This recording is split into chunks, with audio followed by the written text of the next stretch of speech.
আমাদের এলাকার জনপ্রিয় চোর মুরগি হাশেম আবার সে গত পরশুদিন ধরা পড়েছে 10টা মুরগি একসাথে চুরি করে খেয়ে ফেলার।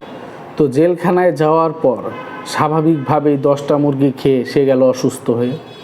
তো তাকে পাঠানো হলো জেলের ডাক্তার। তো ডাক্তারবাবু এই মুরগি হাশেমকে বলল, যে অবস্থা করেছেন মুরগি খেয়ে খেয়ে শরীরের, এবার তো আপনার কিডনিটাই ফেলে দিতে হবে কেটে। এই কথা শুনে চিকেন হাশেম বা মুরগি হাশেম গেল চেতে। সে ডাক্তারকে বলল, কি শুরু করেছেন আপনি?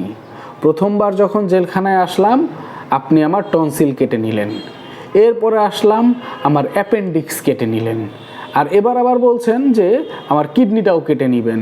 পেয়েছেন কি, শুরু করেছেন কি আপনি? আপনি প্রথমবার আমার টনসিল কাটার সময় আমাকে বলেছিলেন যে আমি আপনাকে অসুস্থ দেখিয়ে জেলখানা থেকে বের করে নিব, আর তা না করে আপনি একটা একটা করে আমার শরীর থেকে জিনিস কেটে নিচ্ছেন। তো ডাক্তারবাবু তখন চিকেন হাশেমকে একটু বুঝিয়ে বলল, দেখেন আপনি একটু বোঝার চেষ্টা করেন, আমি আসলে আপনার শরীর থেকে একটা একটা করে অঙ্গ জেলের বাইরে কেটে কেটে নিয়ে বের করে দিচ্ছি। আপনি বোঝেন একটা সময় কিন্তু এভাবে কাটতে কাটতে আপনার শরীরের প্রত্যেকটা অঙ্গ প্রত্যঙ্গ বাইরে চলে যাবে, আপনার আর কোনো চিন্তা থাকবে না।